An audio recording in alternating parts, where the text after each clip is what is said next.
Hare Krishna everyone, welcome to the Sako और Gago का adventure of the salted bread. और अब जो है ये लोग लेबर कैंप में पहुंच चुके हैं। जैसे कि अगर हम थोड़ा सा पिछली क्लास का रिकैप देखें तो साको और गागो का पिछली क्लास में हमने देखा था हार्ट ब्रेकिंग सेपरेशन है, और कहीं ना कहीं हमें पता चल रहा है, जो गागो हिंट्स दे रहा है कि अब साको और गागो दोबारा मिलेंगे नहीं, क्योंकि मे बी साको जो है अपनी बॉडी गिव अप कर देंगे।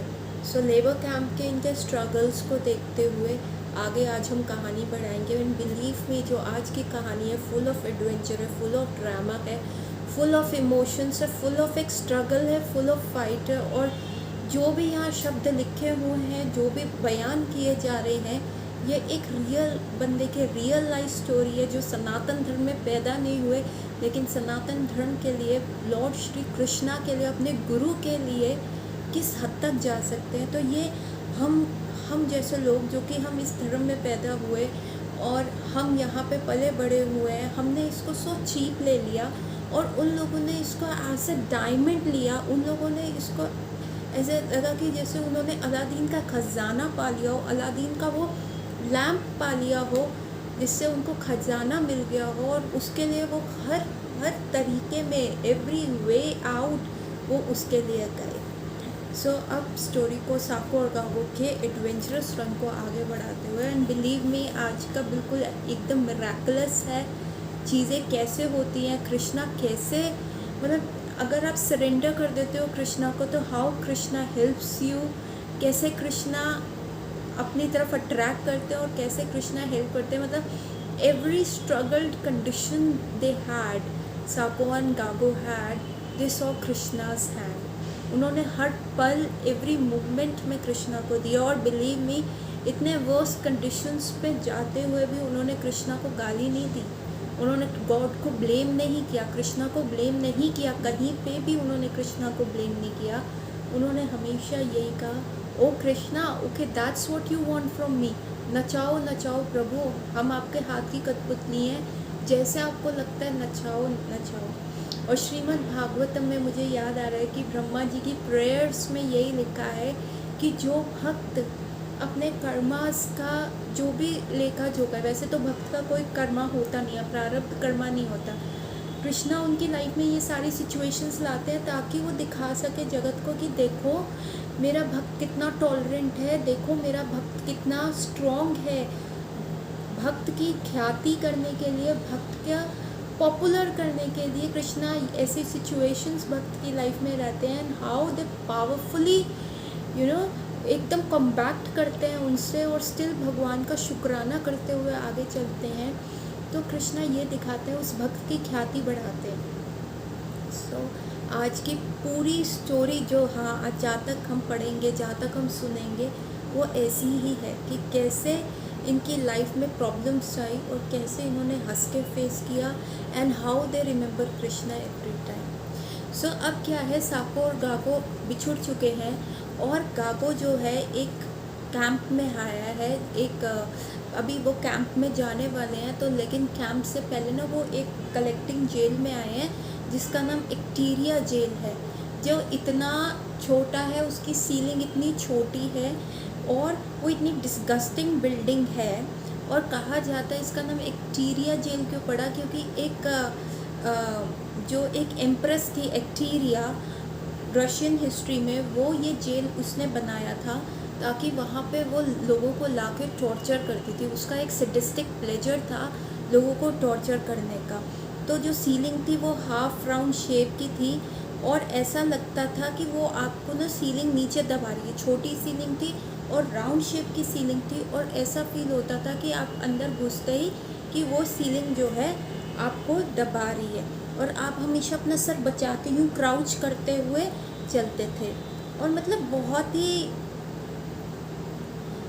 और मतलब हमेशा ऐसे आप उस कमरे में, आपको ऐसा फील होता था कि झुक के चलो नहीं तो सर लग जाएगा। इतनी छोटी सीलिंग है कि आपका हैंड जो है वो आप सीलिंग पे लग जाएगा। और बेड्स के, और उस जेल के जो बेड थे वो इतने छोटे थे, इतने क्राउड्स थे कि मतलब एक बंदा बड़े मुश्किल से उसके अंदर घुसता था। और जो टॉयलेट था वो एकदम कॉर्नर के अंदर था और 3 फीट की हाइट के ऊपर बना हुआ था और ओपन था, मतलब कोई प्राइवेसी वहाँ पे थी नहीं।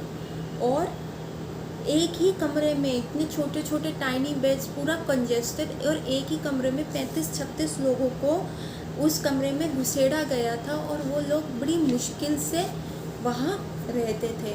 तो वहीं पे क्या होता है, गागो एक बंदे से मिलता है जिसका नाम वो एक क्रिश्चियन होता है, वॉरेन, और वो उससे ऐसे बातचीत करके पता चलता है कि वो भी जब रिलीजियस बुक्स पब्लिश कर रहा था क्रिश्चियनिटी को फैलाने में, इस वजह से सोवियत गवर्नमेंट ने उसको भी यहाँ पे डाल दिया और ये यहाँ पे लेबर कैंप में अब वो जा रहा है। सो यहाँ पे क्या होता था, यहाँ पे जो गार्ड्स थे ना और ज़्यादा क्रूअल थे। तो इनका एक ट्रीटमेंट होता था, एक जिसको कहते हैं, एक टॉर्चर करने का तरीका होता था जिसको कार्पेटाइन कहते थे। वो क्या करते थे, 3 तरह के एक डंडा होता था जिसके 3 मुंह होते थे। अगर इन गार्ड्स को किसी पे गुस्सा आ गया तो वो डंडा उसकी तरफ कर देते और वो 3 मुंह को डिफरेंट जगह पे पिंच करता रहता था, इतनी तेज़ वो चुभता था। जैसे एक बियर ट्रैप होता है ना, किसी में किसी शेर का ट्रैप होता है, किसी में आपका पाँव फंस जाता है, उसी तरह के ये कार्पेंटिंग 3 मुंह वाले थे। और ये हर जगह माउथ पीस जो होते थे वो ऐसे पकड़ लेते थे और ऐसा लगता था कि आपको हर मूवमेंट पे एक बी जो है काट रही है, एक मधुमक्खी के काटने वाला स्टिंग महसूस होता था। ठीक है, अब क्या हुआ,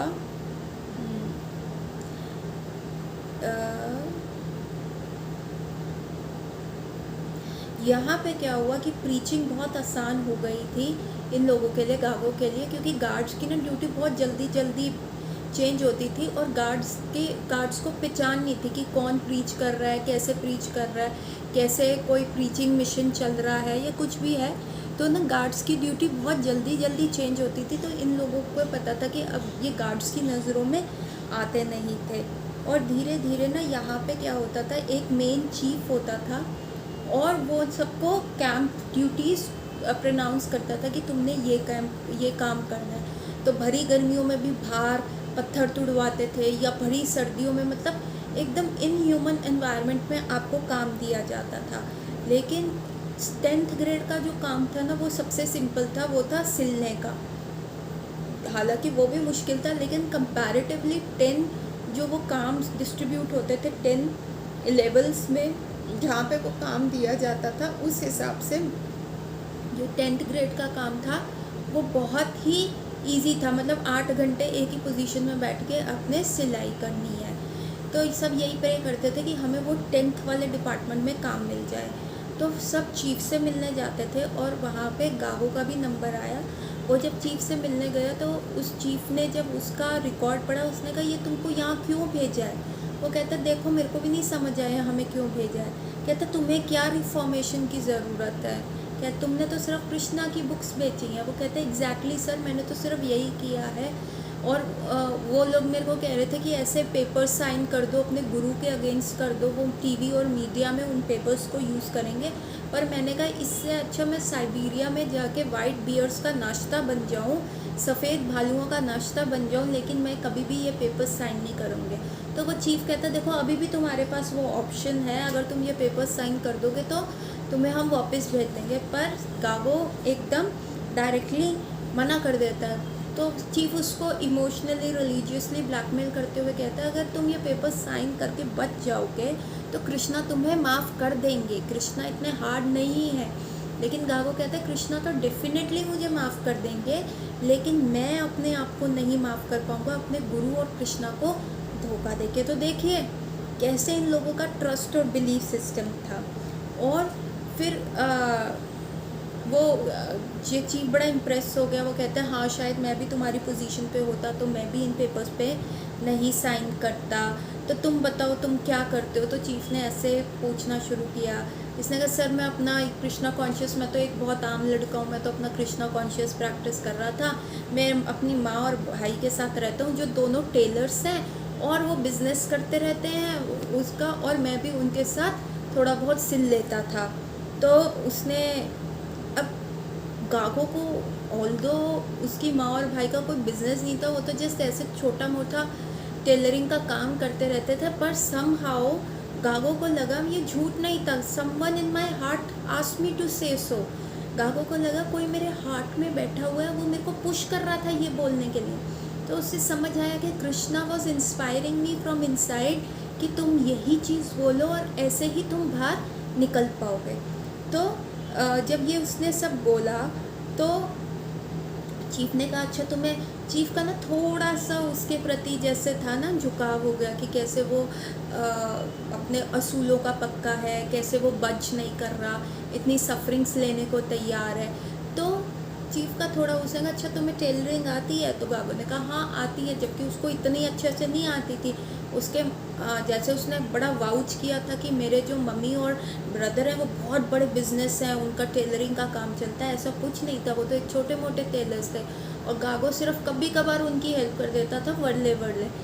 तो जब उनको ये सारी चीज़ें पता चली, गागो चीफ को पता चली, तो चीफ ने कहा ठीक है तुम भी ना ऐसा करो, तुम्हारा ना 10th डिपार्टमेंट में काम लगा देते, तुम्हें सिलना होगा। तो गागो अंदर से इतना हैप्पी हुआ क्योंकि बाहर सारे लोग उसको कह रहे थे कि बहुत डिफ़िकल्ट है, it's a labour camp. Labour camp का मतलब आपसे इतनी मेहनत कराई जाती है इन ह्यूमन एनवायरनमेंट्स में और लिहाज नहीं किया जाता कि आप बीमार हो, आपकी एज क्या है या आपको कोई दिक्कत हो रही है, कुछ नहीं।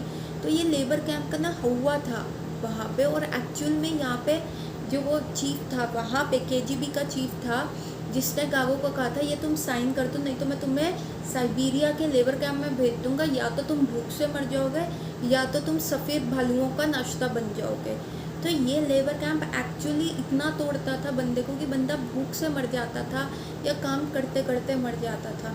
और यहाँ पे गागो बहुत लकी रहा, कृष्णा ने हेल्प किया, उसको इंस्पायर किया ये बोलने के लिए, और वो सिर्फ सिलने वाली मशीन जो कि बाकियों के हिसाब से कम काम था। सो अब ये जब ये सुना तो वो बड़ा खुश हुआ। उसने जाके कहा, क्या कहते हैं, उसने जाके चीफ को कहा थैंक यू सर, आपने मेरे साथ बहुत अच्छा बर्ताव किया और मैं जब बाहर निकल जाऊंगा I promise you I will gift you a Bhagavad Gita, मैं आपको हमेशा याद रखूंगा। तो चीफ भी बहुत हैप्पी हुआ, उसको भी लगा कि वाओ मुझे एक भागवत गीता मिलेगी। So but Gago, that was the last time when Gago saw that chief, और उसके बाद उनकी मुलाकात हुई नहीं। सो अब इनको क्या किया, प्रॉपर लेबर कैंप में इनको भेजा गया था।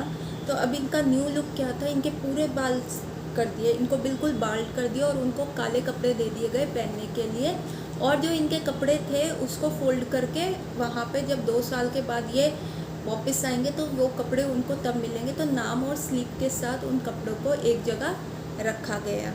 और जो गागो ने देखा तो ये एक कैंप क्या था, एक छोटे से विलेज की तरह था, एक जहाँ पे 1800 लोग इकट्ठे जा रहे थे, काम करते थे और एक क्लोजली निट फैमिली की तरह जो है वो रह रहे थे।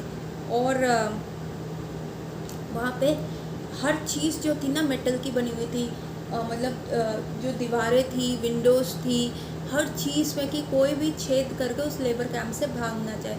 तो हर चीज़ में आयरन या एल्यूमिनियम लगा हुआ था। और एक बड़े से जो गागो का कमरा था, एक वो बड़ा सा रूम था, एक बड़ा सा चैम्बर था जिसके अंदर 75 लोग जो है ना इकट्ठे रह रहे थे, और एक के ऊपर जैसे वो बेड्स होते हैं वैसे थे। और बहुत सारे मच्छर थे जो कि हर जगह कॉमन थे। उनको एक पतली सी बेडशीट दे दी गई थी करने के लिए, उनकी बिलोंगिंग्स में यही था, ठीक है। और उसको एक फ्रेंड ने एक नोटबुक दी थी ग्रे कलर की, जिसमें वो अपने थॉट्स जो था एवरीडे लिखता था उस किताब में। सब वहाँ पे आए, सब लोग ना उसके कहानी, अब वो नया बंदा था, नया लेबर कैंप में आया था, तो सब लोग उसके राउंड आए, सब उसकी कहानी सुनना चाहते थे कि भाई तू यहाँ आया क्यों। तो अगेन गागो फाउंड इट अपॉर्चुनिटी कि वो कृष्णा कॉन्शियसनेस को प्रीच करे। और गागो अपने न्यू लुक्स भी देखना चाहता था कि वो गंजा होके कैसे दिखता है, वो बाल्ड होके कैसे दिखता है।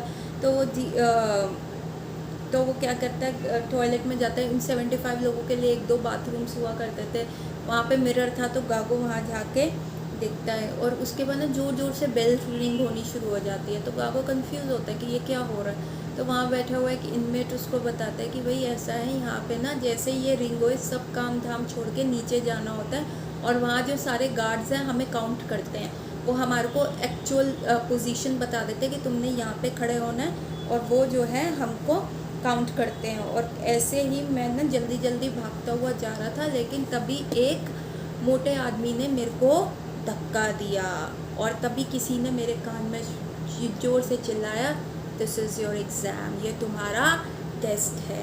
तो गागो समझ गया, उसने लेबर कैंप के बारे में सुना हुआ था, उसको समझ आ गया। उसने कृष्णा को प्रे किया, कृष्णा मैं वायलेंस नहीं चाहता, मैं किसी को हर्ट नहीं करना चाहता, कृष्णा प्लीज़ सेव मी, मुझे बचाओ, मैं किसी को नहीं हर्ट करना चाहता, कृष्णा ओ कृष्णा।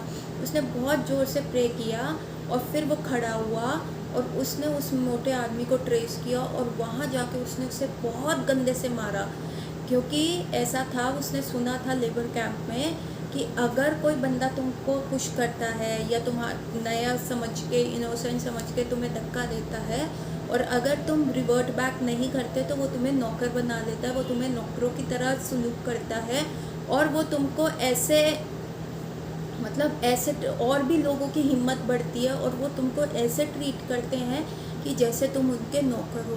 तो गागो इसलिए प्रे कर रहा था कि उसको अननेसेसरी नहीं करना था। वो इतना तो टॉलरेट करता हुआ आ रहा है, इतनी बीटिंग्स, दांत टूट गए, एक आंख में विजन नहीं है, कृष्णा और गुरु के लिए वो इतना टॉलरेट कर रहा है, तो एक धक्के से उसको क्या ही फ़र्क पड़ता। लेकिन क्योंकि उसको दिमाग में ये सारी चीज़ें थी तो वो वापस जाता है, उस मोटे आदमी को अपने पूरी जान से धक्का लगाता है और दे धड़ाधड़ उसके मुंह पे मुक्के मारता है कि उसका खून निकल आता है। इवन पुलिस ऑफिसर्स जो होते हैं, वहाँ के जो ऑफिसर्स होते हैं, उनको इंटरवीन करना पड़ता है उसको हटाने के लिए और वो जो मोटा आदमी है उसको गालियाँ देते हुए चला जाता है। फाइनली जिस बंदे ने उसको कान में चिल्लाया होता है वो वान्या होता है, जो कि गागो का आगे आने वाले 2 सालों में बेस्ट फ्रेंड बनेगा, जो उसको हर जगह गाइड करेगा। फाइनली वो एक क्या करते हैं तो वान्या उसको कहते हैं तुमने अच्छा किया, बहुत गुड जॉब, तुमने बहुत अच्छा किया, नहीं तो तुम्हारा बहुत बुरा हाल होता ये 2 साल जो तुम्हें यहाँ पे निकालने हैं। तो अब वो सब लोग क्या, काउंटिंग हो गई है तो उनको ना खाना खाने के लिए एक ईटरी में लेके जाता है। तो गागो का तो मन ही उतर जाता है, इतना डिस्गस्टिंग रूम होता है, इतना गंदा वो कमरा होता है और प्लेट्स और जो वहाँ के कप्स होते हैं वो ऐसे देख के लग रहा था उनको कभी साफ़ नहीं किया गया, उनमें इतनी सारी चीज़ें। जब यह गागो थोड़ा फ्यूकिश फील होता है और वहाँ पे बदबू आ रही होती है सारे नॉन वेजिटेरियन फूड की, तो गागो को बड़ा अजीब सा लग रहा होता है। और फिर क्या करते हैं, उसको एक बहुत लंबी टेबल्स होती हैं वहाँ पे, क्योंकि it's like a close net, 1800 लोग हैं तो लंबी लंबी टेबल्स होती है, उसके सराउंडिंग में लोग बैठे होते हैं। तो जहाँ पे उस टेबल के लिए खाना रखा होता है वहाँ पे कोई ज़बरदस्ती गागो को बिठा देता है और गागो जो है वान्या को ढूंढ रहा होता है, क्योंकि वो तो सारा लेबर कैंप में अननोन है, यहाँ क्या चलता है, क्या रूल्स हैं, क्या रेगुलेशंस है, उसको कुछ भी नहीं पता। पर वान्या क्या होता है, जानबूझ के दूसरी टेबल में बैठा होता है। अब वहाँ पे जो बंदे होते हैं वो गागो की तरफ देखते हैं और कहते हैं डिस्ट्रीब्यूट करो खाना। और गागो को समझ नहीं आ रहा होता कि उसे करना है कि नहीं करना। तो वो वान्या की तरफ देखता है तो वान्या का बड़ी मुश्किल से वो वान्या का ध्यान अपनी तरफ अट्रैक्ट करता है और पूछता है कि मुझे क्या खाना डिस्ट्रीब्यूट करना चाहिए कि नहीं करना चाहिए। तो वान्या उसको इशारे से मना कर देता है और जब लोग उसको कह रहे थे करो, जोर से बोलते हैं वहाँ के लोग कि करो खाना डिस्ट्रीब्यूट, तो गागो चीख के बोलता है आई एम अ वेजिटेरियन, मैं तो इन चीज़ों को छू भी नहीं सकता, मैं नहीं छूऊंगा इनको। और क्योंकि उसने उस फैट आदमी को इतनी ज़बरदस्ती मारा होता है तो सारे लोगों में भी अब गागो का डर हुआ होता है कि इस बंदे में पेशेंस नहीं है, ये लगा देगा, इसको कोई फ़र्क नहीं पड़ता। तो फाइनली एक बंदा उठ के खाना वहाँ का डिस्ट्रीब्यूट करता है। तो बाद में वान्या उसको बताता है कि अगर तुमने ये खाना डिस्ट्रीब्यूट कर दिया था तो आने वाले 2 सालों के लिए तुम्हारी ही ये ड्यूटी बन जाती है, ठीक है।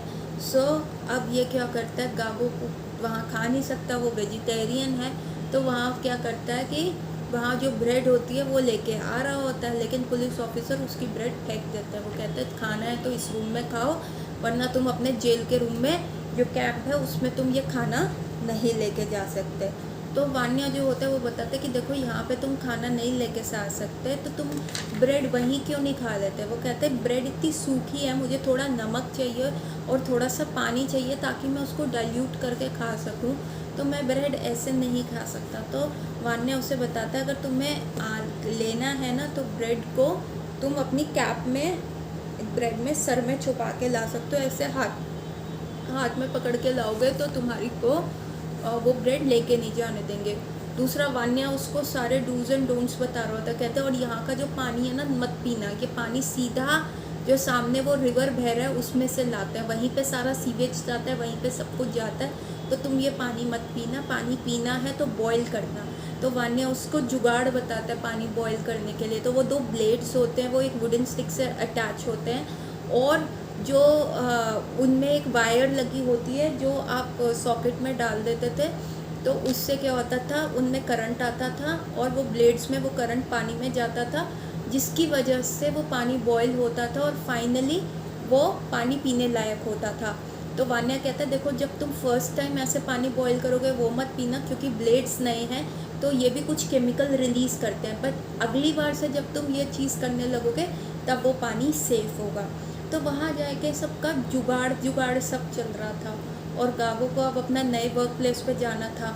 सो कम से कम वहाँ पे क्या है आप बाहर घूम सकते हो। जैसे अभी जो जेल में रहा है वो एक बंद कमरे में रहते थे, अब यहाँ पे क्या है एक पूरा सा बड़ा सा जेल है जिसमें एक आंगन टाइप है और डिफरेंट रूम्स है जहाँ पे वर्क करने जाना होता है।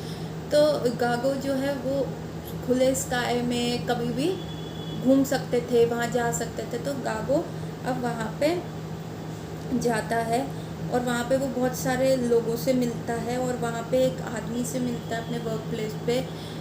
उसका नाम स्मॉल होता है क्योंकि वो उसकी हाइट बहुत छोटी होती है और स्मॉल भी जो है गागो का 2 साल तक वो बेस्ट फ्रेंड, वान्या और स्मॉल गागो का फ्रेंड्स बनते हैं। और क्या कहते हैं, और ऐसे ऐसे ये क्लोज नेट फैमिली का पार्ट हो जाते हैं, क्योंकि जिनके आप क्लोज़र रहते हो उन्हीं के साथ मतलब आप एक फैमिली का बॉन्ड बना सकते हो। तो ये स्मॉल और वान्या एक दूसरे के क्लोज आ जाते हैं। तो कई बार क्या होता था कि ये लोग गागो तो अपनी ब्रेड चुरा के लाता था, तो कई बार ये चाय पी रहे होते थे तो जो स्मॉल होता था गागो को ब्रेड खाते हुए देखते हुए उसका भी मन कर जाता था, तो गागो को समझ आता था तो गागो अपनी ब्रेड उसको दे देता था थोड़ी। तो जो स्मॉल होता था वो मना करता था, नहीं नहीं तुम मुझे मत दो, तुमने तो और कुछ खाना पीना है नहीं, तो तुम क्या करो तुम ये ब्रेड रखो। तो गागो कहता था नहीं मेरा थोड़ा सा तुमको शेयर कर लूँगा तो मेरा कुछ नुकसान नहीं होगा, क्योंकि देखिए ना भक्त कितना शेयरिंग था। तो गागो का एक हार्ट ट्रांसफॉर्मेशन हो चुका था।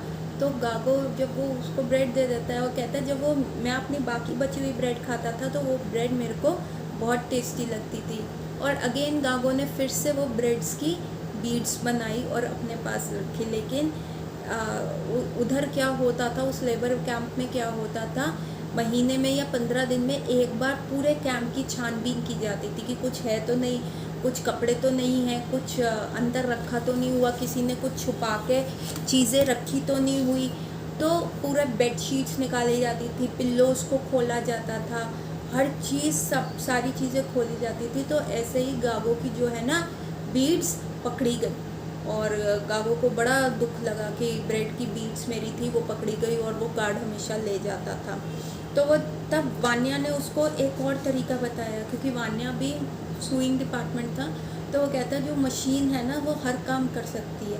तो इन्होंने क्या किया, जो हैंगर्स होते हैं कपड़ों के टांगने के लिए, उनको उस प्लास्टिक हैंगर को छोटे छोटे पीसेस में, छोटे छोटे राउंड पीसेस में तोड़ लिया और एक इंस्ट्रूमेंट लगा के जो स्विंग मशीन है उसको ड्रिलिंग मशीन बना के उन बीड्स के अंदर यूँ छेद कर दिया और फिर एक प्लास्टिक के धागे से उन कलरफुल बीड्स को जोड़ दिया। अब वो कलरफुल तो नहीं थे, वो ब्राउन कलर के हैंगर्स थे और गागो को उन हैंगर्स को देख के तुलसी जी की याद आती है कि कैसे वो तुलसी की बीड्स के ऊपर चैंट कर रहा है। और फाइनली वो कोई पकड़ भी नहीं सकता, गागो कभी उसको गले में डाल लेता, कभी कुछ कर लेता।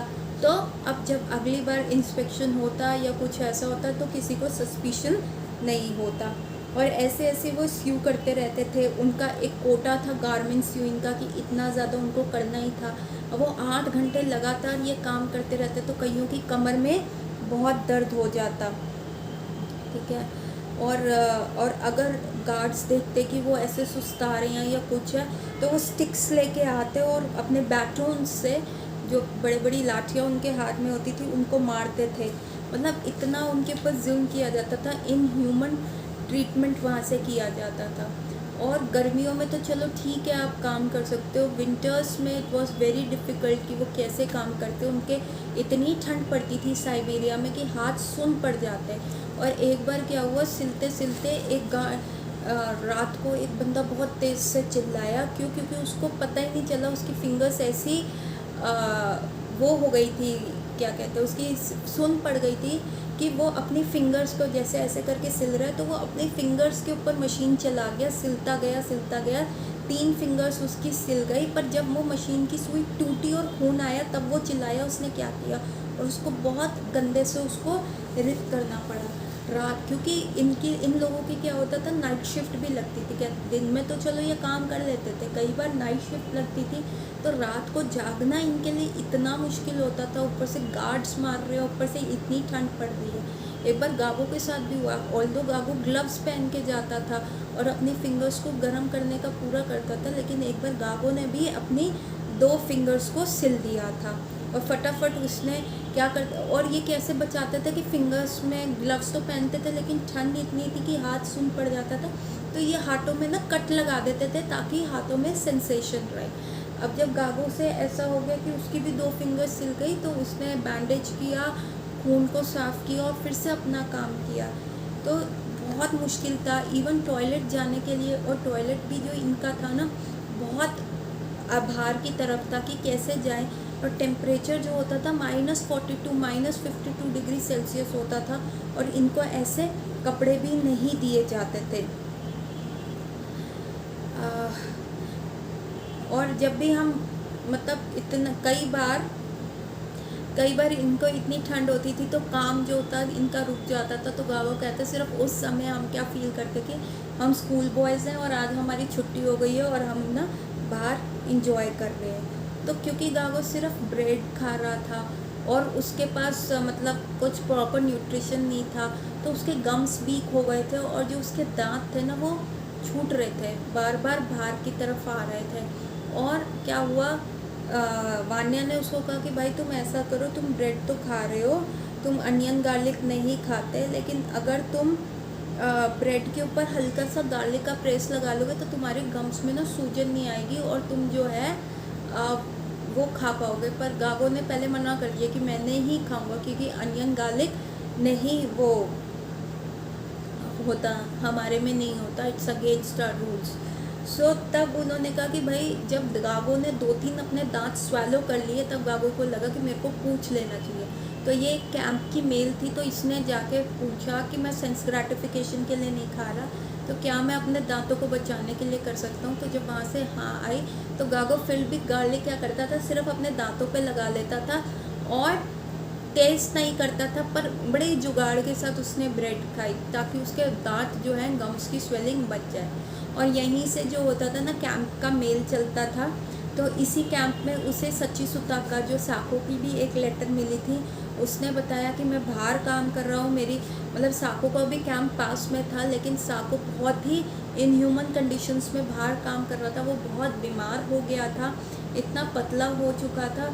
पर उसने कहा कि हम ना मॉस्को जब तुम रिहा होगे, दोनों को इकट्ठे ही रिहा होना था कि जब तुम रिहा होगे तो हम 24 तारीख को मॉस्को के ट्रेन स्टेशन पे मिलेंगे, तुम मेरा लिए वहाँ पे ज़रूर वेट करना।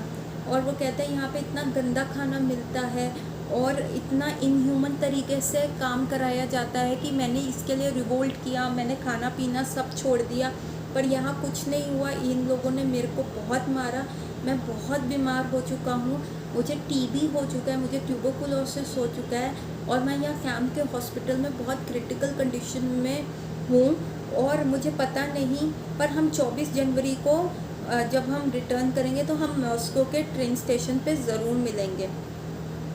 तो ऐसे गागो ने अपनी हेल्थ बताई कि कैसे वो बहुत क्रिटिकल कंडीशन में जूझ रहा है, उससे खाया पिया नहीं जाता, कुछ भी खाने लगता है तो उसको वॉमिट हो जाता है। और यहाँ पे जो गागो होता है, गागो की भी कंडीशन कोई अच्छी नहीं होती। कभी उसको क्या कहते हैं मलेरिया हो चुका है, उसे जॉन्डिस हो चुका है, उसे टाइफाइड हो चुका है और वो भी बहुत पतला हो चुका है। और कई बार इतने ज़्यादा उसको सीढ़ियाँ चढ़ने में, क्योंकि उनका 3rd फ्लोर है और ग्राउंड फ्लोर पे वर्क प्लेस है या वाइस वर्सा, तो 3 सीढ़ियाँ चढ़ने, बार बार नीचे आना, काउंटिंग के लिए आना बड़ा ही मुश्किल होता है उसके लिए। और कई बार तो वो कोलैप्स हो गया था और गार्ड्स को उसको डॉक्टर्स के रूम में लेके गए और डॉक्टर्स भी वहाँ पे इतने गंदे थे, इनह्यूमन थे कि वो उन लोगों का मजाक उड़ाते थे और वो सारे लोगों को एक ही मेडिसिन दे देते थे। वहाँ पे जितने भी लोग होते थे, हार्टलेस डॉक्टर थे, वो सारे जितने भी कैदी वहाँ बीमार आए हुए थे होते थे, वो एक ही दवाई देते थे। वो कहते थे भैया तुमने मरना तो है ही है, यहाँ पे जो आए हो तुम्हारे गुनाहों की सज़ा तो मिलेगी, तुमने मरना तो है ही है, तो तुम क्या है ये दवाइयाँ खा लो। और गागो कहता है ऐसे मैं बहुत वीक होता गया, कई बार मेरे में इतनी हिम्मत नहीं होती थी तो मैं लेट के हरि नाम करता था, मैं लेटे हुए हरि नाम की माला करता था और कृष्णा को बार बार कहता था प्लीज़ कृष्णा हेल्प मी, मैं कैसे सरवाइव करूँगा, इससे अच्छा तो मैं मर जाऊँ, इतना रोज़ का सहना बहुत मुश्किल है। और ऐसे ही वो अपने डायरी में रोज़ अपनी कंडीशन मेंशन करता था। हाँ, कि वो लिखता था कि मैं इतने सारे स्ट्रेस में कैसे अपना स्पिरिचुअल डिटर्मिनेशन मेरा शेक होने लग गया है, मैं कैसे करूं, मैं अपने चैंटिंग बड़ी मुश्किल से कर पा रहा हूँ। और मतलब मैं एक साधु संग नहीं मिल रहा, एक भक्तों का संग नहीं मिल रहा। और कहता है गागो उस समय अपनी डायरी में लिखता है कि उस समय ऐसा मेरे को बिल्कुल फील हुआ, आई कुड फील कि माया देवी आई हैं, जो माया हमें डिस्ट्रैक्ट करती है, वो आके मेरे कान में बोल रही है कि भाई तुम तो बहुत जवान इंसान हो, तुम वो पेपर साइन करो, यहाँ से बाहर निकलो, छोड़ो चैंटिंग, तुम कर सकते हो, तुम्हें अभी अपनी जवानी जीनी है। और ऐसे मतलब उसका स्पिरिचुअल फेथ को तोड़ने के लिए ऐसी ऐसी चीज़ें उसके दिमाग में आती और उसे ऐसा फील होता कि माया देवी स्वयं आके बोलती। और वो कहते हैं मुझे ऐसा फील होता है कि मैं उसकी इतने पास से वो मेरे को बोलती कि जो माया देवी की ब्रेथ है, सांस है, वो मैं फील कर पाता। और मैं ये जो है मैं ये बिल्कुल रियल बता सकता हूँ कि I could feel her breath on my face. So जब वो चीफ से मिलने गया था, जिस चीफ ने उसे स्विंग का वो किया था, तो उस चीफ ने कहा था कि तुम अर्मेनिया से आए हो, तो तुम्हारी अर्मेनियन लैंग्वेज का ना यहाँ पे एक गार्ड है, वो तुम्हें हेल्प कर देगा। तो गागो उस गार्ड से मिलने जाता है और वो गार्ड बड़ा ही इंडिफरेंट सा होता है, उसको कोई फ़र्क नहीं पड़ता। अब जब गागो को पता चलता है कि अर्मेनिया में वो जा रहा है, उसकी छुट्टी मंजूर हो गई, वो अपनी फैमिली से मिलने जा रहा है, तो गागो उसको कहता है तुम मेरे मम्मी और ब्रदर से मिलना, प्लीज़ मेरे लिए थोड़े पैसे ले आओ, कुछ तुम जुगाड़ रख लेना, बाकी मुझे दे देना, मेरे को बहुत नीड है। क्योंकि हर जगह पैसा बोलता था, इवन लेबर कैंप में भी पैसा बोलता था, लोग अपनी बाहर फैमिली से पैसा मंगाते थे और बेसिक फैसिलिटीज़ जो होती थी वहाँ पे ख़रीदते थे। तो जब वो उस गार्ड ने बड़े आधे मन से कहा ठीक है मैं कर दूँगा, और जब वो छुट्टियों से वापस आया तो उसने कहा नहीं मेरे को टाइम ही नहीं मिला, मैं इतना बिज़ी था। जैसे वो बहाने लगाने लग गया कि मैं इतना बिज़ी था, मैं तुम्हारे फैमिली मेम्बर्स से मिल ही नहीं पाया, तो मुझे माफ़ कर दो, मैं अगले साल डेफिनेटली तुम्हारे लिए करूँगा ये काम। जबकि सबको पता था अगले साल वो आना ही नहीं था, क्योंकि गागो वहाँ से या तो बाहर चला जाएगा या वो मर जाएगा, है ना। सो फिर क्या होता है, उसको एक अर्मेनियन सोल्जर का पता चलता है जो ऊपर ड्यूटी देता था, ऊपर फेंसेस के वहाँ ड्यूटी देता था। तो फाइनली गागो वान्या के साथ जाके उस सोल्जर से मिलता है, बड़ी मुश्किल से उससे मिलता है और उससे ये डील करता है कि जाओ प्लीज़ तुम मेरे लिए पैसे ले आना और मेरे को बहुत ज़रूरी है। तो अर्मेनियन सोल्जर वो थोड़ा फ्रेंडली था, तो वो कहते हैं हाँ ठीक है मैं कर दूँगा। एक थोड़ा सा शेयर वो अपने लिए रखता और बाकी उसने गागो को दे दिए थे पैसे। और ऐसे उसने 2-3 बार उनकी हेल्प करी, पर फिर क्या हुआ, क्योंकि ड्यूटी शिफ्ट्स में चलती थी तो गागो को फिर वो कभी भी दिखा नहीं। तो अब वहाँ पे ये लोग क्या करते थे, ये लोग क्या करते थे, ये स्यूइंग से ना क्रिएटिव चीज़ें बनाते थे, कभी जैकेट्स बना रहे हैं, मतलब क्रिएटिविटी आज इट्स बेस्ट थी, इनक्रेडिबल चीज़ें बनाते थे ये चीज़ें, और वो पुलिस ऑफिसर्स को दे देते थे। कुछ पुलिस ऑफिसर्स ना इनसे सस्ते दामों में ख़रीद के बाहर बहुत महंगे दामों में बेच दिया करते थे, तो ऐसे ही चलता था। या वो किसी चीज़ के एक्सचेंज में पुलिस ऑफिसर्स को जो एक्स्ट्रा रॉ मटेरियल बचता था उसके वो चीज़ें दे दिया करते थे। तो इवन सारी जगह इन लोगों का एक्सप्लॉयटेशन था, लेकिन जुगाड़ का दिमाग वहाँ पे इतनी वर्स्ट कंडीशंस में होने के बाद भी जुगाड़ का दिमाग उनका चल रहा था। ठीक है, अब जब ये सारी चीज़ें हो रही थी और जब अर्मेनियन सोल्जर भी चला गया तो गागो को बहुत फील हुआ कि हाय मेरे को वहाँ से थोड़ा सा हेल्प था, अब सब बंद हो गया है। तो फिर गागो को रियलाइजेशन है कि पहले गागो सोच रहा था कृष्णा मेरे साथ क्यों ऐसा कर रही हैं। पहले मेरे को एक आर्मेनियन गार्ड मिला, वो तो देखो इतना इनह्यूमन था, वो तो गया भी नहीं, वो तो इतना इनडिफरेंट था। अब मुझे आर्मेनिया का ये सोल्जियर मिला था और इसकी भी इन लोगों ने ड्यूटी कहीं और कर दी। तो गागो को याद आता है कि Krishna wants me totally dependent on him. Krishna चाहते मैं किसी और पे निर्भर ही ना रहूं सिवाय उनके। और तब गागो को द्रौपदी महारानी की स्टोरी याद आती है कि कैसे वो कुरु सभा में जब अपनी इज्जत बचा रही थी, अपनी लज्जा को बचा रही थी, तो पहले उन्होंने कितने सारे अपने किंग्स को बोला। जो जब युधिष्ठिर महाराज उन्होंने द्रुढ़ क्रिया में हार जाते हैं तो पहले उन्होंने अपने पतियों से उम्मीद करी कि वो बचाएंगे, फिर उन्होंने वहाँ बैठे हुए कुरु के एल्डर्स से विश किया कि वो बचाएंगे, फिर गुरु द्रोणा से, भीष्म पितामह से, सबसे एक्सपेक्ट किया, फिर अपने बाहुबल पे उनको था, उन्होंने टाइटली अपनी साड़ी पकड़ ली और फिर कई बार उन्होंने दांतों से अपनी साड़ी पकड़ ली। लेकिन जब कुछ नहीं हुआ, जब उन्होंने लगा कि ये मेरे साथ क्यों हो रहा है, और तब उनको रियलाइज़ हुआ कि मेरा सिर्फ I just need to surrender to Krishna, और उन्होंने हाथ ऊपर करके कृष्णा पे सारी चीज़ें सरेंडर कर दी। तो गागो भी यही कह रहा है कि नाउ कृष्णा वांट्स मी, कि मैं टोटली उनके ऊपर डिपेंड रहूं। और जब गागो को ये रियलाइजेशन आई तो उनको थोड़ा सा अंदर से अच्छा फील हुआ, और गागो को उस समय एक ड्रीम आया जिसमें कृष्णा उनका हैंड पकड़ के कह रहे थे, ओ माय सन, तुम कोई बात नहीं, तुम जो भी हो रहा है तुम थोड़ा और टॉलरेट कर लो, मैं तुम्हारे साथ हूँ, तुम वरी मत करो, तुम मेरे डिवोटी हो और मैं तुम्हारा पर्सनली केयर करूँगा, तो तुम जो है घबराओ नहीं। तो गागो को ये ड्रीम आया, और फिर कई लोगों ने ना गागो को एक आर्टिकल ला के दिखाया हरे कृष्णा मूवमेंट में। वहाँ पे शिला प्रभुपाद की फ़ोटो लगी हुई थी और गौर निताई की और बहुत सारे डिवोटीज़ की फ़ोटोज़ लगी हुई थी, और उस आर्टिकल में बहुत गलत लिखा हुआ था हरे कृष्णा मूवमेंट के बारे में, बहुत ख़राब चीज़ें मेंशन थी। तो गागो क्या करता है, वहाँ से उस आर्टिकल में से सारी फ़ोटोज़ निकाल लेता है। उसके लिए तो अच्छा है कि उसको प्रभुपाद की फ़ोटो मिल गई, उसने अपना ऑल्टर बनाया उन सारे डिवोटीज़ की, और प्रभुपाद की फ़ोटो वहाँ पे अपने एक हैंडमेड ऑल्टर में लगा दी।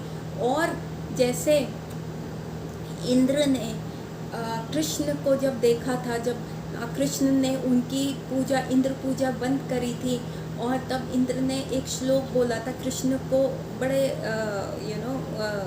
कहते हुए कि ये कैसा बच्चा है, कितना बोलता है, छोटा सा बच्चा है, बड़ों की बातों में बोलता है, बहुत अपने आप को चतुर समझता है, ऐसे बोल के उन्होंने एक श्लोक बोला था। तब जो सरस्वती देवी हैं उन्होंने उस श्लोक को अपोजिट कर दिया था इंद्र के कहे हुए शब्दों को, जो कि जिसको कहते हैं भगवान की निंदा करने वाले शब्द थे। सरस्वती देवी ने ऐसे टर्न किया कि वो भगवान की ग्लोरी कर दिया। तो उन्होंने कहा देखो कितना छोटा बच्चा है, 5 साल का है, फिर भी कितनी अच्छी चतुर है, कितनी अच्छी बातें करता है, कितनी समझदारी की बात कर रहा है, और कैसे अपने फादर को समझा रहा है। तो उन्होंने उसका कंप्लीट मीनिंग को रिवर्स कर दिया था। उसी तरह गागो ने क्या किया, जो वो आर्टिकल था उसको रिवर्स करके उसको ऐसे लिया कि जैसे वो एक ग्लोरिफिकेशन है हरे कृष्णा मूवमेंट का। ठीक है, अब क्या हुआ, गागो, क्योंकि वहाँ पे टाइफॉइड गागो को बार बार हो रहा था, कितना भी वो पानी बॉयल करता था फिर भी उसको बहुत दिक्कत होती थी।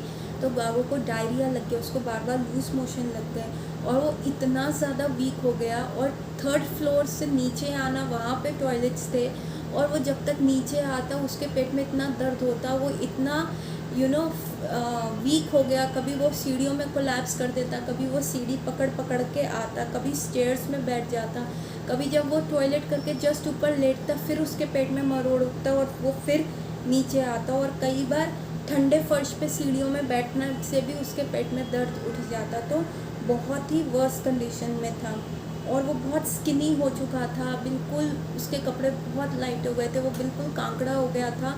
और शेविंग के लिए भी उनको प्रॉपर इंस्ट्रूमेंट्स नहीं दिए जाते थे कि जिससे वो शेव करे, तो उसको बार बार मतलब it was very difficult for him to shave, और हर तीसरे चौथे दिन उनको शेव करना पड़ता था, और महीने में फिर से अपने सर को बाल्ड करना पड़ता था। तो ये सारी परिस्थितियों में गागो रह रहा था। और वहीं पे क्या हुआ था, एक ऐसा इंसिडेंट हो गया था कि गागो को बड़ी घृणा हो गई थी उस जगह से। एक छोटा सा लड़का अभी कहीं से किसी कैंप से वापस आया था, और तो उस अगेन वो जैसे एग्ज़ाम होता है कि बड़ा लोग उसको धक्का दिया, उसको बहुत मारा पीटा और कहा कि अब से तुम मेरे नौकर हो। तो उस छोटे लड़के को बहुत गुस्सा आया, तो उसने कहा मैं कोई क्रिमिनल थोड़ा ना हूँ जो तुम मेरे को ऐसे कर रहे हो। तो वो उस कुछ जनों ने उस छोटे लड़के की लाइफ हाईली मिजरेबल बना दी उस कैंप में, उसको बहुत एक्सप्लॉइट करने लग गए।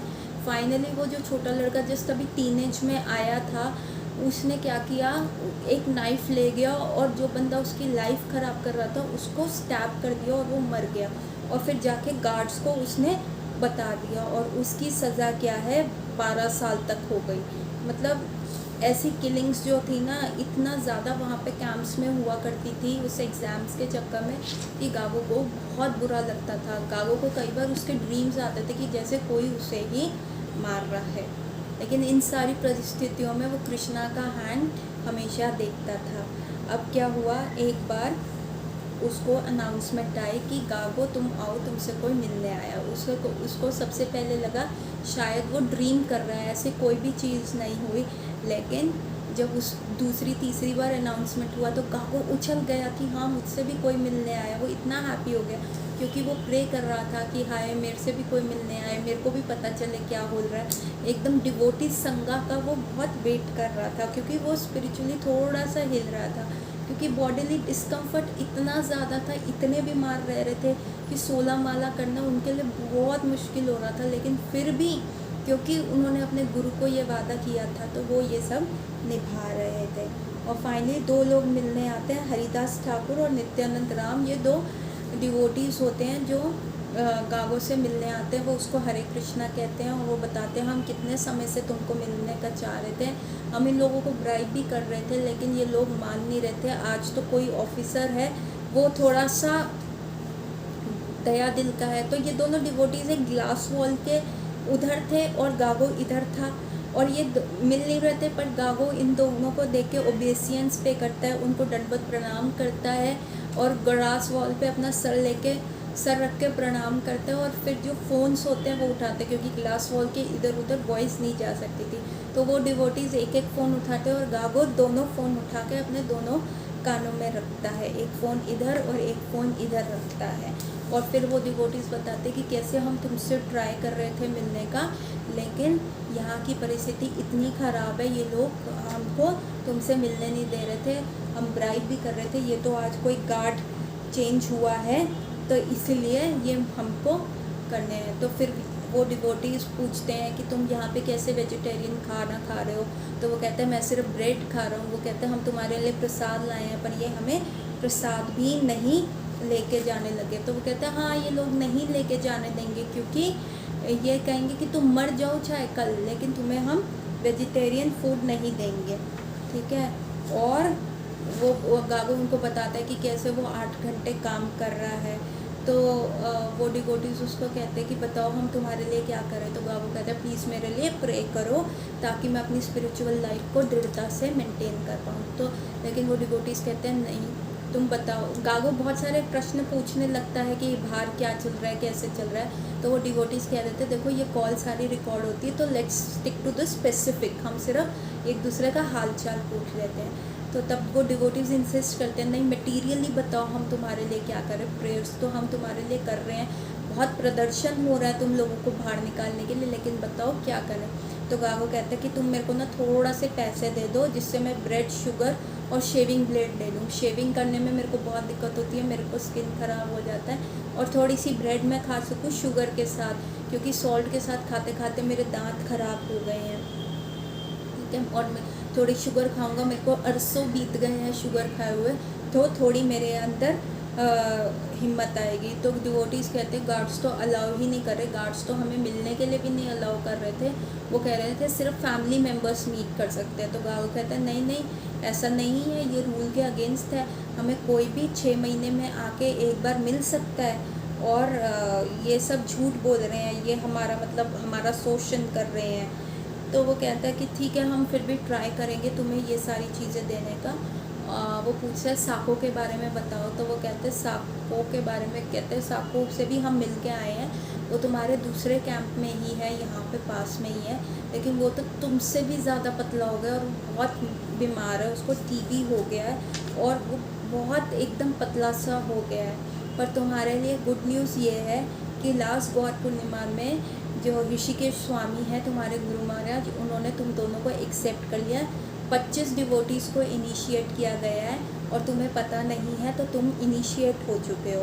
तो साको गागो ये सुन के बहुत खुश होता है और वो कहते हैं कि मेरा इनिशिएटेड नाम क्या है। वो कहते हैं तुम्हारा नाम सची सुता है। वो कहते हैं अच्छा साको का क्या नाम है। वो कहते हैं साको का नाम जो है सर्वभावना दास है।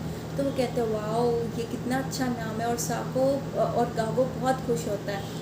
एक्चुअली क्या होता है, इन डिवोटीज़ ने, क्योंकि वहाँ से नाम आए हुए थे तो ट्रांसलेशन में कोई प्रॉब्लम हुई होती, तो दोनों के नाम अदला बदली हो गई होते हैं। तो बेसिकली जो साको का नाम होता है एक्चुअल में सची सुता दास होता है, और गागो का नाम होता है सर्वभावन दास। लेकिन क्योंकि इन लोगों को, डिवोटीज़ को थोड़ा सा कन्फ्यूज़न हो गया था, तो इसलिए ये चीज़ हो गई थी। इवन साको, जो कि हमें पता चलता है कि वो शरीर छोड़ देते हैं, जब 1 महीना पहले उनको रिलीज़ होने से वो लेबर कैंप में ही अपना शरीर त्याग देते। तो साको जो है अपना शरीर तो इसी इनिशिएटेड नेम से त्यागता है कि उनका नाम सर्वभावा है, उन्हें पता ही नहीं चलता उनका नाम सची सुता भी है। तो गागो फिर वहाँ पे पूछता है और डिवोटीज़ का क्या हाल है। तो वो सब बताते हैं कि दमयंती देवी जो है उनको साइकाट्रिक हॉस्पिटल में डाल दिया गया। जो माता जी आई थी इनसे जेल में मिलने, जो दीवार के बाहर गागो गागो कहती थी, हरे कृष्णा ऐसे इनसे बात करती थी। और कहते हैं एक प्रेमवती माता जी हैं, वो जेल में उनकी एक न्यूबॉर्न डॉटर हुई थी, पर इतना इनह्यूमन ट्रीटमेंट हुआ कि उनकी जो इन्फेंट डॉटर है वो उस जेल में मर गई। तो गागो सुन के बड़ा दुखी होता है। वो कहता है कैसे ये लोग ट्रीट कर रहे हैं, ये बिल्कुल इंसानियत भूल गए हैं। तो साको पूछता है मामो ठाकुर ठीक है, उनको भी गिरफ्तार कर लिया। ये एक डिवोटी थे जो आए थे और एक जगह इन्होंने कैंप किया था, वहाँ पे ये गौर पूर्णिमा या जन्माष्टमी का उत्सव मना रहे थे। तो मामू ठाकुर जो यूरोपियन डिवोटी थे प्रचार के लिए आए थे। वो कहते हैं नहीं, मामू ठाकुर जो है वो अभी गिरफ्तार नहीं हुए, वो जो है इधर उधर अभी भी घूम के प्रीचिंग कर रहे हैं। तो गागो, वो सब डिवोटीज़ गागो को बहुत उत्साह देते हैं कि तुम करो, तुम्हारे गुरु महाराज तुम्हारी पेन से अवगत हैं, वो बहुत प्रे कर रहे हैं, और बाकी जो तुम्हें चाहिए हम प्रयास करेंगे देने के लिए। तो जो डिवोटीज़ हैं अगले दिन आते हैं और पैसे देते हैं गार्ड्स को देने के लिए, लेकिन वो गार्ड्स जो ब्रोकर था, जो पैसा डिवोटीज़ को या किसी भी जेल के इनमेट्स को दिलाता था और थोड़ा कट अपने पास रखता था, वो गार्ड उस दिन छुट्टी पे था, और जो गार्ड जो ये पैसे ले रहा था उसने सारे पैसे अपने पास रख लिए, इनको ये पैसे मिले ही नहीं। और बाद में जब अब इनके पास सिर्फ 5 महीने रह गए थे गागो की अपनी सज़ा पूरी होने के लिए, और जब बाद में ये बाहर आते हैं तो तब गागो को पता चलता है कि उसका नाम सर्वभावन दास था और जो साको था उसका नाम सची सुता था। तो ये चीज़ें उनको बाद में पता चलती हैं। अब जैसे जैसे इनका रिलीज़ का टाइम जो है नज़दीक आता जा रहा है, वैसे ही उनको टाइम काटना और मुश्किल होता जा रहा है, और अब इनको एंड में अलाउ कर देते हैं कि तुम 1 महीने तुम अपने बाल अब बढ़ा सकते हो। अदरवाइज़ इनको बिल्कुल बाल्ड रहना होता, तो महीने में इनके सारे बाल शेव कर दिए जाते थे। तो गागो तो कैलेंडर में कर रहा था, अब उसके 730 डेज़ वो अपने कैलेंडर में कर रहा था कि कैसे मुझे ये 730 डेज़ काटने हैं। और क्योंकि इनको क्या था, इनको 24 जनवरी को रिलीज़ होना था, पर 24 जनवरी क्या था, संडे था। तो क्योंकि वीकेंड पे जो ये ऑफिसेस होते हैं ये बंद हैं, और 24 जनवरी से एक दिन भी ज़्यादा ये लोग इनको नहीं रख सकते थे, तो ये 2 दिन पहले, अपनी सज़ा के 2 दिन पहले जो है रिहा होने लगते हैं। तो विच इज़ ट्रांसलेटेड, जो गागो लिखता है कि 2 दिन का मतलब है 48 आवर्स या 2880 मिनट पहले हम कैंप को छोड़ेंगे। तो जब मेरा नंबर आया तो सब लोग मेरे को हरे कृष्णा बोल रहे थे और कह रहे थे, चाहे कुछ मजाक से बोल रहे थे चाहे कैसे भी बोल रहे थे, और सारे कह रहे थे कि तुम वापस मत आना। वान्या और स्मॉल भी जो आए, जो साको के ये 2 साल से गेस्ट थे, वो भी इसके गले आके मिलते हैं और वो कहते हैं कि साको अब तुम यहाँ पे वापस मत आना। और मैं भी जो है एकदम कॉर्नर में जाके चीखा हरे कृष्णा। और फिर जब मैं अपना सामान वापस लेने गया तो मेरे काम के बहुत मुझे थोड़े से पैसे दिए गए, क्योंकि कि ताकि मैं अपनी ट्रेन की टिकट वापस कर सकूं, मैं आर्मेनिया वापस जा सकूं। और जब मैं बाहर आया तो मेरे को ऐसा लग रहा था, मैं स्नो में खेल रहा था, चीख रहा था, चिल्ला रहा था, कृष्णा कृष्णा बोल रहा था कि जैसे मैं एक 7 साल का लड़का बन गया हूँ। तो मैंने कृष्णा को कहा, थैंक यू, आपने मेरी ये सज़ा कटवा दी और आपने मेरे को रिहा कराया। एक इंडिपेंडेंस जो मैं फ़ील कर पा रहा हूँ। तो सोचो, मैं जब मेरा भौतिक शरीर चला जाएगा तो मैं अपने को शाश्वत जीवन का कैसे इंडिपेंडेंस अप्रिशिएट कर पाऊँगा, ये तब गागो सोचने लगा। तो उन कुछ पैसों से उसने एक होटल का रूम लिया और वो उस कैंप को पहली बार बाहर से देख पा रहा, कि कह रहा है मैं उस नरक को पहली बार दूसरी तरफ से देख पा रहा हूँ, उसके अंदर ना रह के मैं दूसरी तरफ से देख पा रहा था।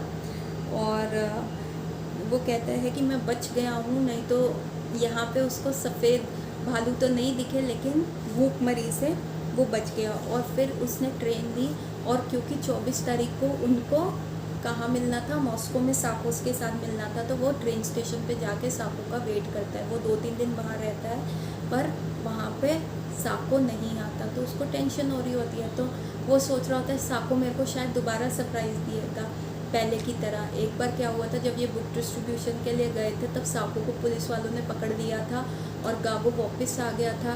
फिर भी उसको बड़ा दुख लग रहा था अपने होटल रूम में कि साको नहीं आया।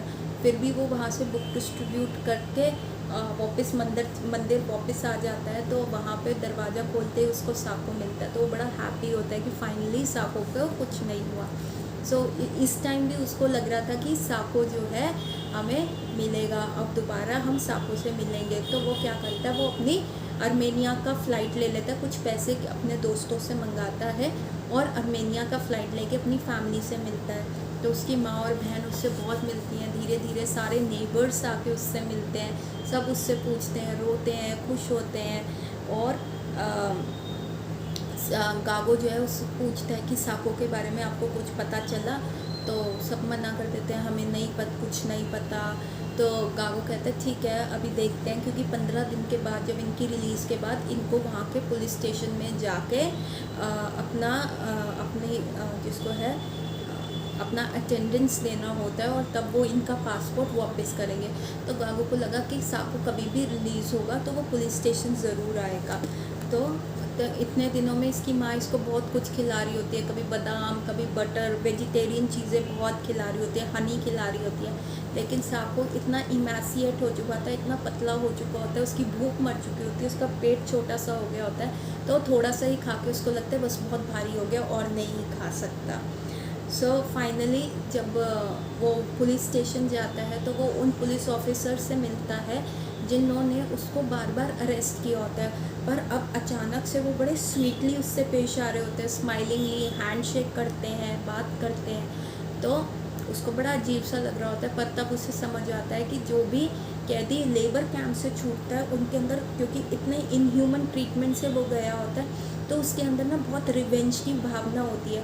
तो कई लेबर कैंप से छूटे हुए कैदियों ने इन पुलिस वालों को मार दिया होता है, इनके फेस पे एसिड मार दिया होता है, जाते जाते सुनसान सड़क पे इनका कत्ल कर दिया होता है। तो इसलिए ये पुलिस वाले डरते होते हैं इनसे, इसलिए वो अच्छे से बात कर रहे होते हैं। फाइनली जो है गागो अपना पासपोर्ट लेके और पेपर्स वगैरह साइन करके वापस आता है, और तब वो आके कहता है कि आता है तो वो उसको वहाँ पे भी साको नहीं मिलता। तो फाइनली वो अपनी कहता है मम्मी मैं ना साको के घर जा रहा हूँ या फ़ोन कर रहा हूँ। तो उसकी मदर कहती है नहीं अभी बहुत लेट हो गया तुम मत करो। और फिर उसकी मदर बताती है कि साको अपनी रिलीज़ के 1 महीना पहले ही उसकी डेथ हो गई है, उसने अपना शरीर छोड़ दिया है। और ये सुन के गागो के पैरों के तले से ज़मीन निकल जाती है। वो इतना रोता है, वो इतना चिल्लाता है, वो मतलब अनकॉन्शियस हो जाता है, और वो उसके अंदर इतना गुस्सा आ जाता है। वो कहते हैं मेरे भाई को मार दिया, मेरे बेस्ट फ्रेंड को मार दिया। बस वो होश में आता था ये चीज़ बोलता था, मेरे भाई को मार दिया, मेरे बेस्ट फ्रेंड को मार दिया, इन लोगों को मैं छोड़ूंगा नहीं, और फिर बेहोश हो जाता था। और बड़ी मुश्किल से उनकी फैमिली ने उसको होश में लाते हैं। उसको बार बार पैनिक अटैक आ रहे होते हैं, और वो कहते हैं मेरे आज तक मैं ये केजीबी वालों को मना नहीं भूल नहीं पाया, इनको फॉरगिव नहीं कर पाया। इन्होंने इतने अच्छे लड़के को मार दिया, वो सिर्फ 23 साल का लड़का था, उसका क्या गुनाह था, इन लोगों ने उसको इतना बेरहमी से मार दिया। और तब वो पास्ट में जाता है कि कैसे वो लास्ट उनकी मीटिंग थी, कैसे वो जैकेट थ्रो करके आया था, और कैसे मतलब बहुत मतलब उसके लिए उसका एक जैसे है ना उसका कुछ छूट गया, उसकी कोई अपनी चीज़ जो थी ना वो छूट गई।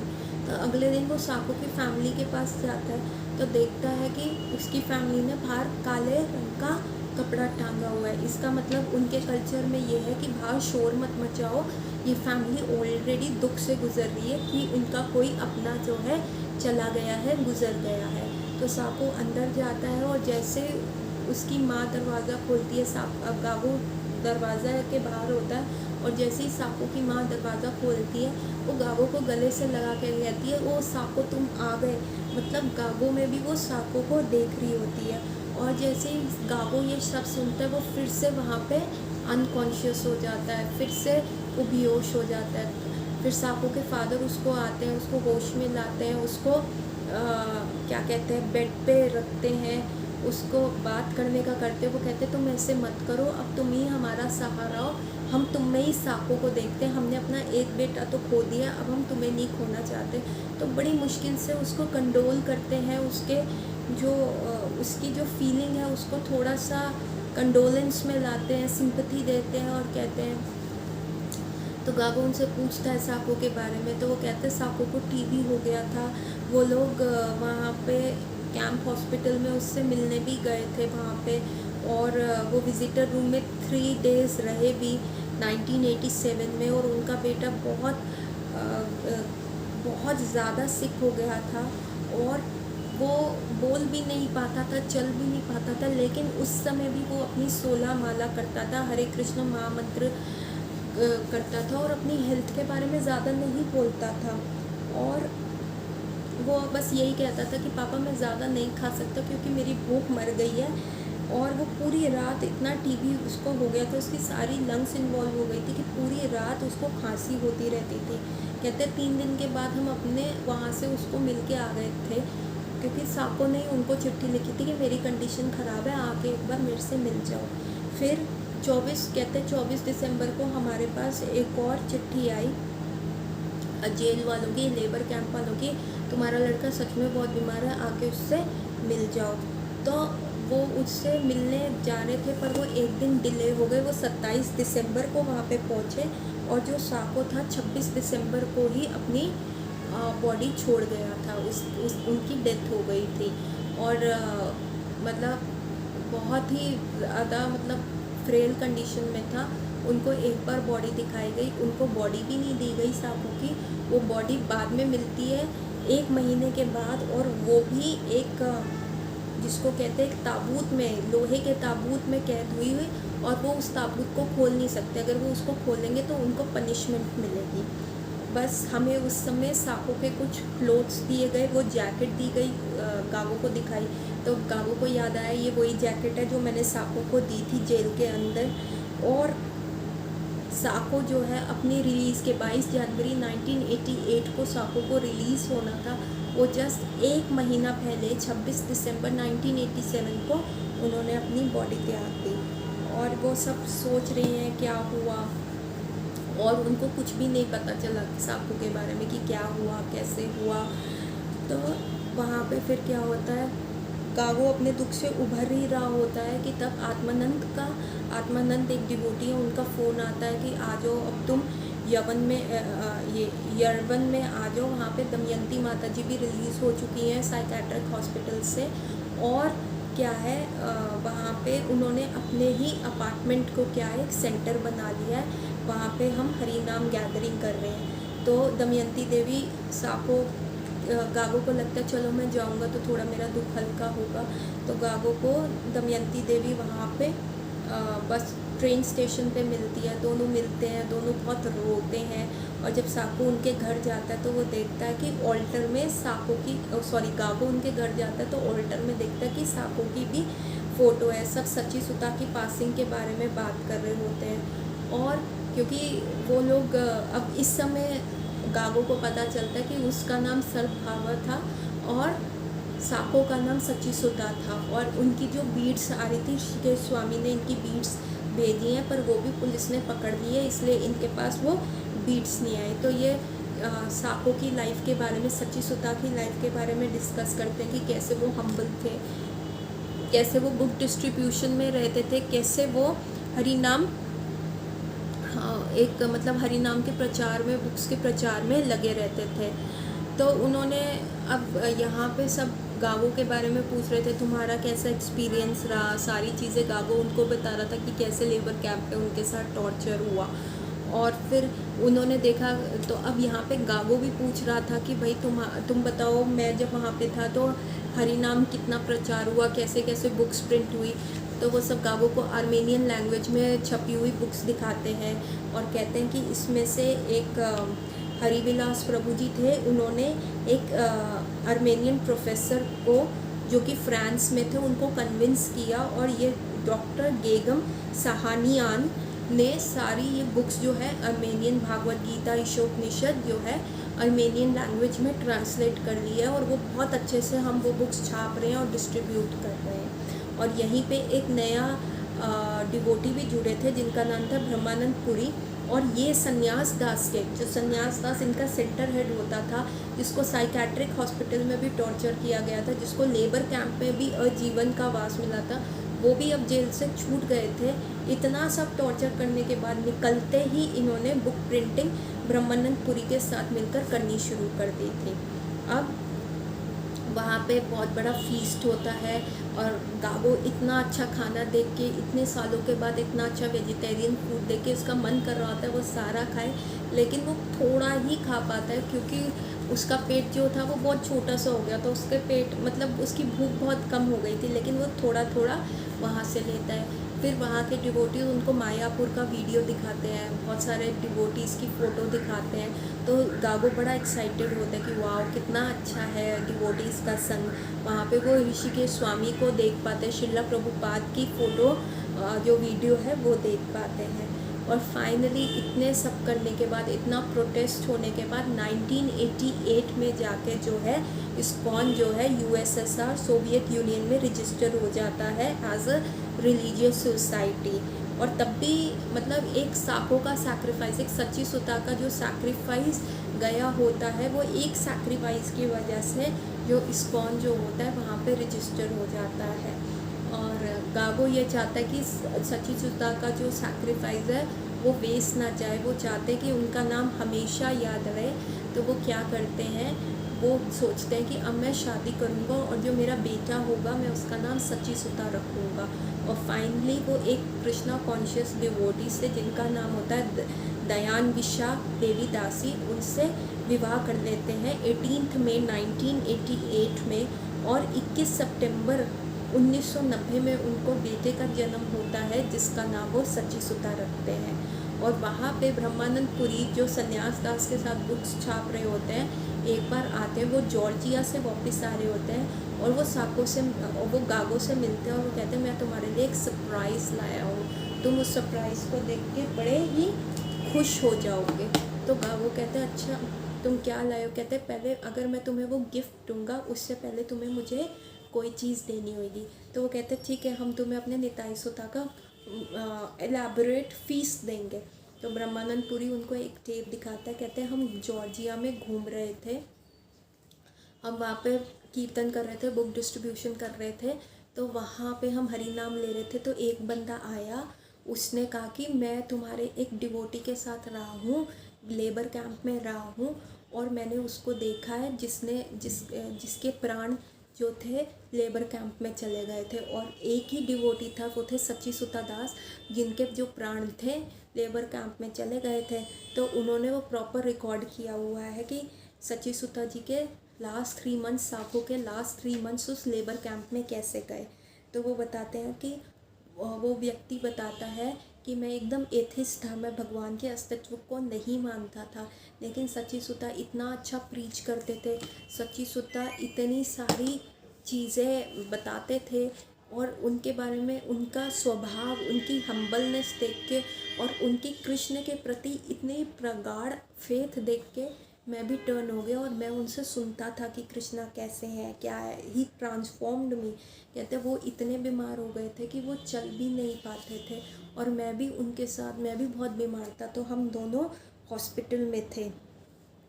ठीक है, वो इतना बोल भी नहीं पाते थे, उनको बोलने में भी बहुत मेहनत लगती थी, लेकिन जब वो कृष्ण के बारे में बोलते थे तो उनमें एक एनर्जी आ जाती थी। वो कभी भी अपनी हेल्थ को लेके डिस्कस नहीं करते थे।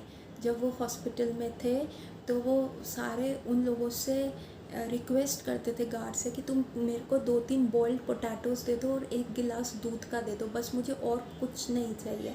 लेकिन वो गार्ड्स नहीं देते थे, जबकि हमारे डाइट चार्ट में ये लिखा हुआ था कि इनको पोटैटोज़ और मिल्क दे सकते हैं, और वो गार्ड सिर्फ उसके लिए ब्रेड लाते थे, और कई बार वो ब्रेड भी किसी फ़िश या नॉन वेजिटेरियन चीज़ से टच की हुई होती थी। तो सच्ची सुता जो थे, वो साको जो थे, कभी भी वो चीज़ पाते नहीं थे। और मैं बड़ा गिल्टी फील करता था कि वो बची हुई ब्रेड जो उनके लिए आती थी, और वो कहते थे कि नहीं नहीं ये नॉन वेज से टच्ड है, मैं नहीं खाऊंगा, उसे त्याग देते थे। तो मैं वो ब्रेड खाता था, मेरे को बड़ी शर्मिंदगी महसूस होती थी, पर मेरे पास और कोई ऑप्शन नहीं था। वो कभी भी अपनी हेल्थ के बारे में बहुत कंसर्न नहीं थे, जबकि वो इतना दर्द सह रहे थे, वो इतने बीमार थे, वो चल भी नहीं पाते थे। और जब हम उनकी हेल्थ को देखते थे तब भी वो लेते थे, वो बताते थे कि नहीं मैं शरीर नहीं हूँ, मैं सोल हूँ, मैं बॉडी नहीं, मैं आत्मा हूँ। तो ऐसे ऐसे वो करके प्रीच करते थे। और जब वो आँख बंद करके हरि नाम गाते थे, वो अपनी स्वीट वॉइस में हरि नाम संकीर्तन करते थे, वो मेरा सबसे सबसे फेवरेट चीज़ थी। उनकी वॉइस इतनी ज़्यादा स्वीट थी, और हम दोनों कई बार मैं भी उनके साथ मिलके हरि नाम कहते हैं। तो कहते हैं एक बार वो उठे और वो थोड़ा बेटर महसूस कर रहे थे, तो उन्होंने मेरे को कहा कि क्या तुम मेरा पूरा हेड को शेव कर दोगे, सिर्फ एक छोटे सी यहाँ पे शिखा छोड़ देना, एक छोटा सा हेयर वहाँ पे छोड़ देना।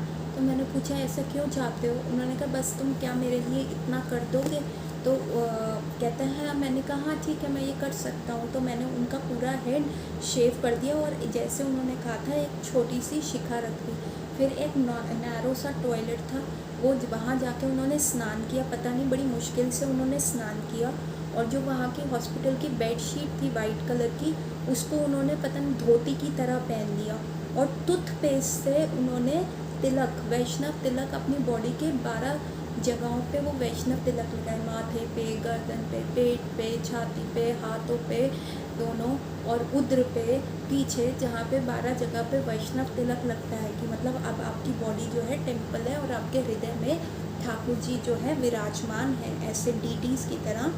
तो उन्होंने लगाए, और हरि नाम एकदम आलती पालती, मतलब लोटस पोज में बैठ के स्माइल करते हुए वो हरि नाम करने लग गए। उनके हाथ में अपने गुरु महाराज की फ़ोटो थी, और पंचतत्व की फ़ोटो थी, चैतन्य महाप्रभु की, और उनके सारे साथियों की वो पंचतत्व की फ़ोटो, छोटी सी फ़ोटो थी। वो हाथ में उनको देखते हुए स्माइल करते हुए सुबह सुबह बैठ के हरि नाम करने लग गए।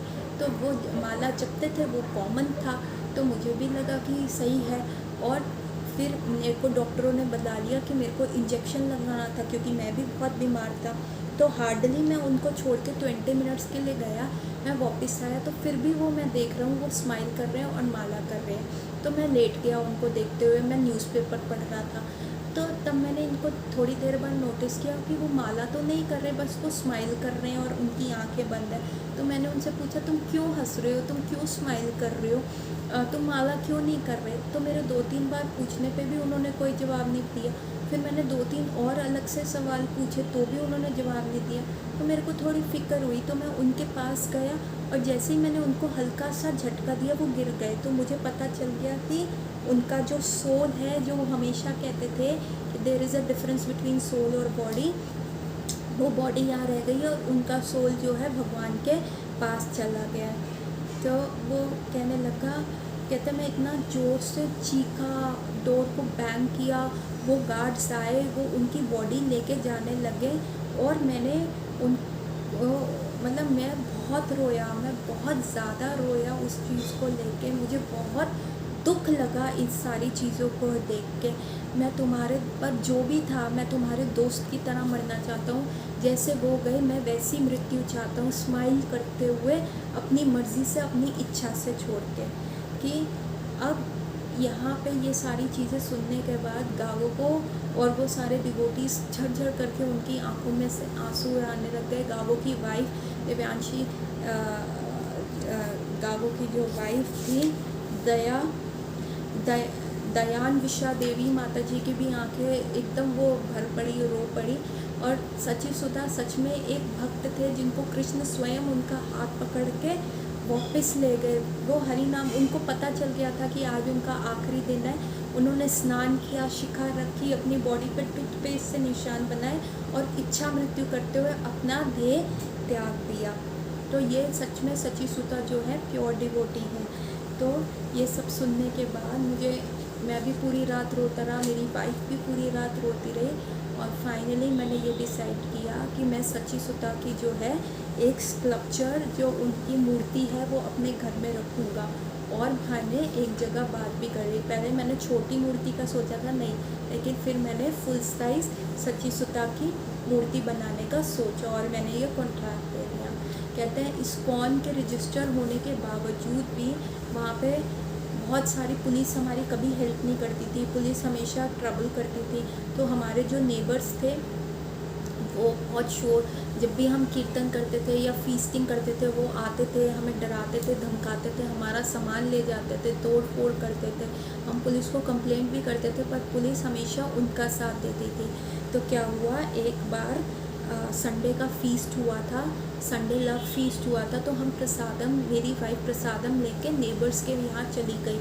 और जब 1 घंटा हो गया और वो वापस नहीं आई तो मेरे को फ़िक्र होने लगी। गागो कहते मुझे फ़िक्र होने लगी। जब मैं वहाँ पे गया, मैंने दरवाज़ा पुश करके देखा तो मेरी वाइफ बैठी हुई है और 10 लोग जो मेरी वाइफ बोल रही है बहुत अच्छे से सुन रहे हैं। तो मेरी वाइफ जो है प्रीच कर रही है। और फाइनली कृष्ण प्रसादम पाके और मेरी वाइफ से सुन के उन लोगों का हृदय परिवर्तन हुआ। वो संडे फीस्ट में आने लग गए, कीर्तन में आने लग गए और उन्होंने कहा कि अगर कोई तुम्हें ट्रबल करता है या पुलिस ट्रबल करती है तो हम तुम्हें बचाएंगे। तो जो नेबर्स एकदम एनिमी थे वो नेबर्स बहुत फ्रेंडली हो गए। और कई बार बहुत सारे लोग बड़े गुस्से में आते थे तो मेरी वाइफ ने एक वेस थे, उनकी प्रीचिंग एबिलिटीज़ थी, वो बहुत ग्रेशियसली, वो गुस्से में भी आए हुए बंदे को बहुत ग्रेशियसली ट्रीट करती थी और धीरे धीरे उनको कृष्णा कॉन्शियसनेस में लेके आती थी। और जो हमारे घर के निताई गौर निताई के जो डीटीज़ थे, निताई गौरांगा के डीटीज़ थे, वो फर्स्ट डीटीज़ थे जो ऋषिकेश स्वामी स्मगल करके यूएसएसआर में लेके आए थे। और फिर वो बहुत सारे घरों में छुपते छुपाते गए। 2 साल तक तो कभी कहीं पे छुप गए थे और 2 साल तो वो चोरी हो गए, पता भी नहीं चला। और बाद में कोई आया और उनको दे गया। तो ये इतने पावरफुल और डीटीज़ हैं जो सबसे पहले यहाँ पे आए थे। फिर वो बताते हैं एक प्रभा विष्णु स्वामी जो थे वो आर्मेनिया में आए और वो सबसे पहले इंग्लिश स्पीकिंग प्रीचर थे जिन्होंने बहुत सारे चेंजेस किए। एक जगह उनका हमने प्रोग्राम रखा तो उनको मारने की धमकियाँ मिल गई कि अगर उन्होंने प्रोग्राम किया तो मार देंगे। लेकिन वो गुरु महाराज जो थे, वो स्वामी महाराज जो थे, उन्होंने कहा अच्छा है कृष्ण के बारे में बोलते बोलते मर जाऊँ भक्तों के संग में, तो इससे अच्छी मृत्यु का क्या है। और तब भी उन्होंने सारी जगह प्रीच किया। तो ऐसे इस्कॉन के जो बिग लीडर्स थे, गोपाल कृष्ण गोस्वामी, रोहिणी सुता प्रभु, हरिविलास प्रभु, ऋषिकेश स्वामी, प्रभा विष्णु स्वामी, भक्ता, इन सब की वजह से बहुत सारे चेंजेस आए और फाइनली इस्कॉन का एक टेम्पल बन सका। आर्मेनिया में जगह खरीदी गई। लेकिन एक चर्च जो था आर्मेनियम एपोस्टोलिक चर्च को जब इनके बारे में पता चलता था तो वो क्या करते थे, हमारे टेम्पल में आके हमारी सारी चीज़ें तोड़ देते थे, हमारा सामान चोरी करके ले जाते थे। कई बार उन्होंने 2 वैन्स फुल चीज़ें हमारी चुरा ली थी। इवन वो इतने वो थे कि माता जी इस लोगों को भी मोलेस्ट किया, उनका सारा कंठी तोड़ देते थे, उनके कपड़े फाड़ देते थे, उनका सारा रिलीजियस बुक्स ले लेते थे और वीडियो बना देते थे। तो हम लोगों को बहुत गुस्सा आता था। तो गावो कहता है फिर वो कमांडमेंट कहाँ गया, love your neighbours just like you love your self. तुम अपने पड़ोसियों को वैसे ही प्यार करो जैसे तुम अपने आप को प्यार करते हो। तो फिर वो कमांडमेंट कहाँ गया, कहाँ ये क्रिश्चियन लोग फॉलो कर रहे थे। और एक बार हमें खबर मिली कि हम जहाँ पे प्रैक्टिस हमारा जो प्रोग्राम होना था वहाँ पे ये आर्मेनियन अपोस्टोलिक चर्च वाले आके हंगामा करेंगे। तो हमने पुलिस को भी बोला, पुलिस ने हमारी मदद करने से मना कर दिया। तो तब हमने कहा कि हम रिवोल्ट करेंगे तो आप हमें कुछ मत कहिएगा। तो पुलिस वालों ने कोई पुलिस ऑफिसर नहीं भेजा।